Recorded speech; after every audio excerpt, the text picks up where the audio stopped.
guys, and welcome back for another video. I am outside enjoying a beautiful day. I hope you all got some sun this summer. It's pretty much over here in Michigan, so I'm trying to enjoy the rest of it while it's still here. So today's video is going to be on a young lady. She's going to help us understand exactly what it is that guys do to women. They give you red flags of when they're just not that into you and they just want sex. And so this lady tells us a story about she had this horrible date, and it honestly is exactly what I needed to prove my point. All right, let's go ahead and take a look-see, shall we? The vibe is completely off. We sit in the car and we say maybe like 2 words to each other, and then it just goes to be awkward. He's driving, he's on the phone, he's playing music, and I'm starting to notice that we're going further and further and further like away from my house. We end up in Weston. If you don't know, that's in Florida. So I'm like, why is this man going so far out? Like, is he so embarrassed? Like, is he embarrassing me? Like, does he not want to be seen with me? So he's going to a whole nother location where you don't really even know nobody. All right, so 30 seconds in, he's driving her to a whole new location so he doesn't know anybody. And that is an indication that he's definitely not trying to have somebody see you. Why? Well, let's just call it what it is. She is conventionally unattractive. I don't have to say it. You guys already know what it is, so that's just pretty much what it is. He may be very well embarrassed about that, but some guys will do it anyway because they know girls like this will sleep with them a lot easier than more attractive women. We get to our destination, it's Duffy's. So we get out the car, and as we're walking to get into the place, it's like he's walking at a speed that I can't even catch up to him. Maybe he doesn't want to be seen with me because he's walking a little bit too fast, and he's getting there before me, and I'm like, all right. So 20 seconds later, I'm sorry to stop it again so soon, but that's another sign. If he's walking ahead of you, he won't wait for you. That's another sign that he doesn't want to be seen with you. Most men love to show off their arm candy. They love to have their beautiful woman standing next to them or holding their arm because it's actually like a charm for them. It makes them more attractive to other people when they have an attractive woman on their arm. But when you're not, it's one of those things where he just doesn't want to be seen with you. So we get in there, we get into the place, and we tell them, okay, it's a seat for 2. You know, you have some men that'll speak up and say, oh yeah, it's a seat for 2. I end up having to tell them like, yeah, it's a seat for 2. And I'm just sitting up here like, yeah, I already could tell. I just knew like the date was just gonna be the worst. I have to keep stopping it because the story just seems to keep getting worse and worse. So now he's given her 3 signs. He was driving to a new location, walking ahead of her, and he didn't respond when the hostess asked, how many to your party? He should have immediately said 2. He should have been standing ahead of her. He should have opened the door for her. He should have been the first person to speak. As a man, you lead the way. The fact that he hung back, he was basically trying to make it seem like I'm not with her like that. So we're sitting there. He's still on his, so that he gets, and he's on his phone now. Once again, he's on his phone. He's on Facebook at that. It's not like he was even like texting somebody for something important. This man is just on Facebook. Like, I'm not sitting here like we not on a date, and that's why I keep doing this, because it's like I felt like it wasn't a date. So then we have a conversation in and out of there, like in and out, but the conversation is not really there. Usually when I go on date with people that I have a vibe with, the chemistry is instant. We're talking, and then he's, you know, it's, like I said, he's always on his phone. So at this point, I'm like, I don't really know, because I don't really trust him like that. And one thing about me is, anytime I go on a date with a guy that I'm just meeting, I always bring my money, because you just never know. Kind of like hesitant to even really order anything, because like I said, I brought my money, but I didn't want to, you know, I feel like if I go on a date with you, you got to automatically pay, period. And this is horrible. Honestly, I don't know why women put up with this kind of behavior. I wouldn't be out with somebody that wasn't proud to be with me. What else can this guy do to prove to you that he's wasting your time? So he's like, order stuff. Like, he's telling me order, you know, order whatever you want. So I'm like, okay. So I order, yeah, I got some burger and, you know, some fries.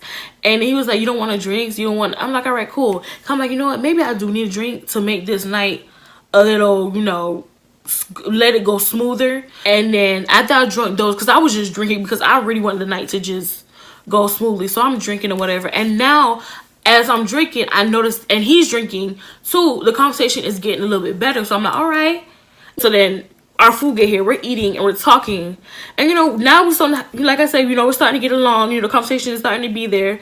And then all of a sudden his phone rings. And it's not even a call, it's a FaceTime. So he answers the FaceTime, and it's his homeboys. And his homeboys like, oh, where you at? What you doing? Whatever. And he's like, oh, I'm out, catching a vibe. He doesn't even mention me. If one of my homegirls call me, or one of my own cousins or family members call me, I'm gonna tell them like, yeah, I'm on a date. I met a little. It's like he didn't even mention me. Like, it's like I wasn't even there. All right, so after a few drinks, they're able to get along a little bit better. But now he's FaceTiming a friend on a freaking first date? How rude. And then he's not even mentioning the fact who he's out with. Most guys may even flash the camera on the girl that's across from them, like, look at my eye candy, guys. Or maybe he was the type that didn't want them to see her because he didn't want them to try to take her from him. I doubt that's what it is. I think he was more concerned about being out with a conventionally unattractive woman, and his friends put him on blast for it. I mean, they may very well say something like, why are you out with Titus Burgess? I had to use the bathroom so bad. So I'm like, let me see this. Before I go to the bathroom, let me make sure this man for to pay for food. So then I'm sitting there a little bit, and then I'm like, what, I'm kind of ready to go, whatever. So he's like, all right. So he pulls out his money, and he calls the waiter over, and he pays. I feel like there's something called a big girl tax. And I think it's when guys take a big girl out, they kind of expect sex at the end of the date. It's like automatic. It's your part of being a big girl and having someone take you out on a date. There's a tax. And the tax is your coup. So I'm all right, cool. So we're leaving. So I'm like, you all right to drive, right? And he was like, yeah, I ain't that messed up, whatever. So I'm like, all right, cool. We get in the car, and all of a sudden, we're being pulled over. So I sober up quick, and then I start praying because it's on the news. Police officers are constantly killing black people and doing the most, and I did not want to be another victim. I'm gonna stop you real quick there, ma'am. You won't be a victim if you comply and stop resisting. I'm just saying. Police officer gets out of the car. He comes up to the car, and he was like, oh, do you know how fast you were going? And he was like, no, officer, can you tell me? 60 into 45. And then the officer was like, I really pulled you over. Yes, you were speeding. I really pulled you over, but I really pulled you over because your tag was expired. I go, huh? He gives him what he needs, or I guess he gives him what he needs. He gives him his license, going over the paper, looking at the paper, and then he was like, okay, you step out for me. As I'm sitting in the car, the police officer is searching this man's car. He's searching the car, and he pulls out a stack of IDs. He tells me, can I get out of the car? So I get out of the car, and I'm just standing there. I guess now he's starting to get a little nervous because after the cop searched the car and found all the IDs, he brought all the IDs back to his car.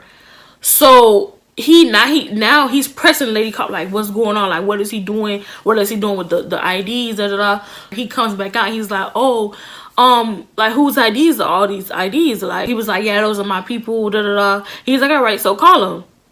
So he was like, I can't call him because my phone is in the car. So the officer will get the phone and bring it back to him. So what I think he did was he called his homeboys in placement of the people, which he did. And he put it on speaker. So when he put it on speaker, like, you could hear his homeboys kind of like you could tell they didn't know what to say. So they kept hanging up. So I'm like, Lord, please, I ain't got time. I'm just ready to go home. Like, at this point, I'm like, should I just Uber home? So apparently the date has taken a huge turn for the worst. And yes, ma'am, you should have called yourself an Uber to go home. Because number one, he was treating you very badly on this date. And two, now he's practically getting you guys stranded on the side of the road. Like, I think we're at like red flag 1000 at this point.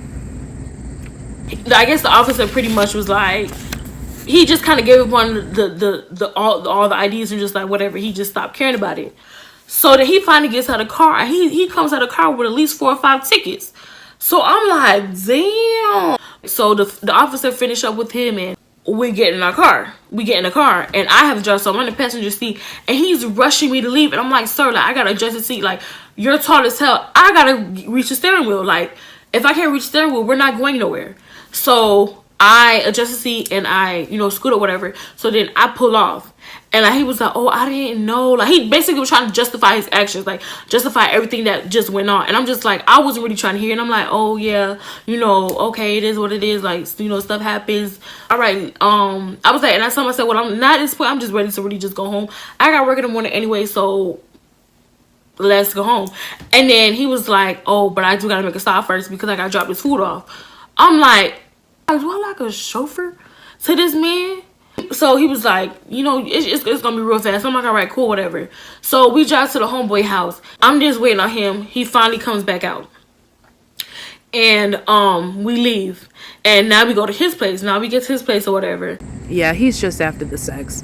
Now, after everything that happened, wouldn't you put your foot down as a woman like, okay, you almost got stranded on the road, you almost got yourself arrested, I want to just go home. But he allowed you to convince him to not only take that food over to his friend's house, but then you go over to his house after that.